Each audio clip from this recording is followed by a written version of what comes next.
Hi, I'm Dr. Singhania from Singhania Clinic, and I'm here to talk to you about biomedical interventions and treatment for autism. As you know, autism is a very complex neurobiological disorder. It is epigenetic, so there is a underlying genetic vulnerability, but a lot of recent research is showing us that the environment interacts with the genes to increase the likelihood of autism. And with the very rapid increase in autism prevalence worldwide, in the last 15 years, a lot of focus has been on biomedical abnormalities and how they can be treated. So what is biomedical? It improves the biological or the biochemical profile of the cell. It looks at the root of the problems, and rather than treating the symptoms of autism, one treatment may show great benefit whilst another may not, but the additive effects of multiple biomedical treatments is very helpful. Not only is it an adjunct to treatment, but it helps other interventions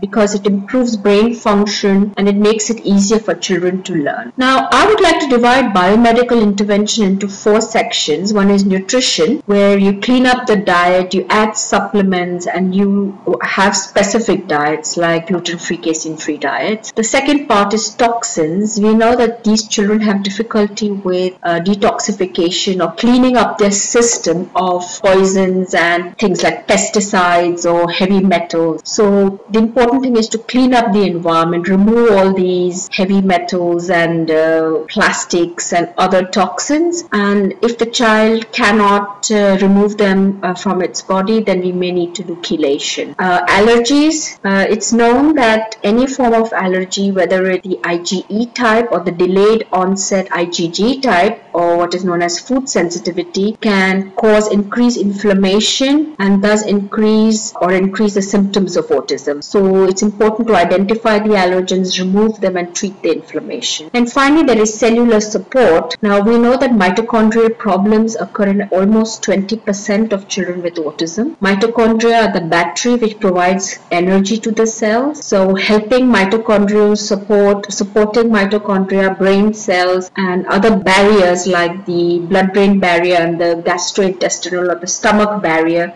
Typically, biomedical treatments are consisting of improving the diet, treating food allergies, remove the gluten and casein from the diet. Now, gluten is the large protein found in wheat, and casein is a large protein found in cow milk, and these are not digested adequately and they create morphine-like peptides which can make the child more withdrawn, high tolerance to pain, etc. You may have heard of vitamins and mineral supplements, but these have to be in high doses, unlike the regular vitamins you get in the market. And of particular importance is vitamin B6 and magnesium, because they help with methylation, which is an important reaction taking place in the cells in our body, which helps to turn the genes on and off, which helps to clean the body, etc. Essential fatty acids, or what we call omega-3, are now known to help with speech, with mood, and a very important part of the biomedical treatment. Gut treatments. Now, you may have heard of dysbiosis, or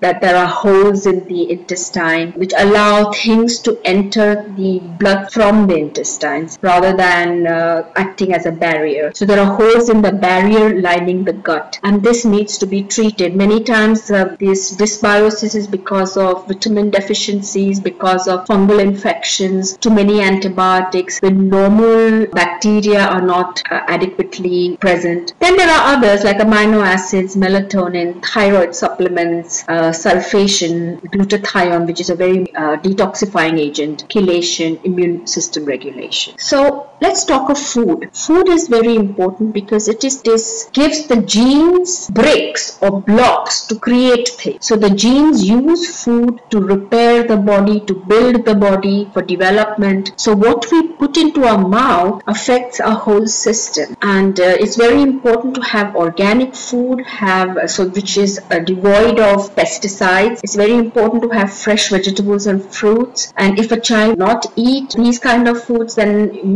mix it into a puree or add it and hide it in some way. Should have good adequate amount of protein. There should be less sugar because sugar can increase fungal infection in the gut. Sugar can increase cause a sudden spike in the blood sugar and may make the child hyperactive. Of course, junk food, which is full of food coloring and preservatives and all, should be completely avoided. Fat we use to cook should be the good kind of fat like coconut oil.